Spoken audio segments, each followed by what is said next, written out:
Okay. So we have our flip here at 74.80. We have the call wall at 75.30, and we have the put magnet at 7400. What does this mean and how do I trade it? Really what I look for, right? So right now SPX is gapping up to 75.36. What I would fully expect, without a doubt, right? Obviously nothing is guaranteed, but without a doubt, I would assume that we're gonna push in I would assume that we're going to push in to 74.8, sorry.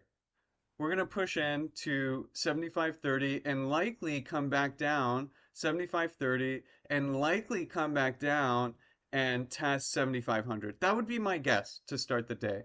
And then, what I like to look at is a broader GEX profile and figure out pre-market, so we can even just use unusual whales, right? What I want to figure out is just pre-market where the GEX profile is broadly, and that really helps ground my day, right? So we're gonna look and see, okay, super high positive gamma up into 7,600 effectively. So what does this tell you? It tells you like dips are gonna be bought and we can grind higher. That is the TLDR, right? And so if you're trying to short this to you think SPY or SPX is going to go down and nuke today, it might, but you probably want to wait for under 74.80 before you express that point of view. Um, but anyway, so I want to see where this is at. This helps ground me and figure out are we going to have more buying or selling roughly? What zones should I focus on? So going back to my chart, I'm not looking to short, right? I'm going to actually look to get long and buy dips. Um, and then how do I figure out what dips I want to buy and what levels where I want to buy at? And that's where I like to look at SPX on a broader time horizon. So let's take a look at SPX and see if we can find super important levels. I already know what my levels are because I have them marked down, but I just for the exercise for people who might not know how, right? We talked earlier about supply and demand and levels. So right now I'm going to show you how I find those levels, right? And this is actually probably one of the best skills you can learn as a trader if you're trading SPX. And so let me show you how I do it. Off the bat, what I'm looking for is we talked about earlier supply and demand zone, right? So where do buyers come in and sellers come in? And you can kind of spot them, right? Do you see this? Right? Let me update. Do you see this here? What do you see? SPX pushed up and found sellers. So you know supply's there. And then what do you see here? Same thing, sellers here and then buyers. So you're figuring out your supply and demand zones. You're finding important levels.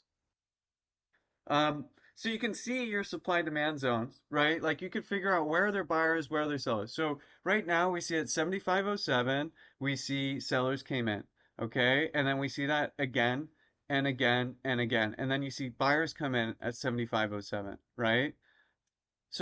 And then you see it here, right? You see buyers come in at 7507, you see sellers come in at 7507, you see sellers come in at 7507, right? So you continue to see what what you what you need to identify a key level. Because what happens is when we come back and test that price is buyers will typically like what will happen today, I expect, is based on the GEX profile I shared with you, and based on what we're seeing here, we're finding a very key level, 7507. And notice it's not necessarily 7,500. It could be, right? All the key 100 psychological levels are psychologically important, and it's a self-fulfilling prophecy every time we get to one of those big round number levels, like 7,500, 7,600, etc., it becomes an important level. But what I'm telling you right now is 7,508, 7,507 matters more. And so for today, right, like I'm just showing you real time how I'm using that to figure out, okay, we're gapping above the call wall.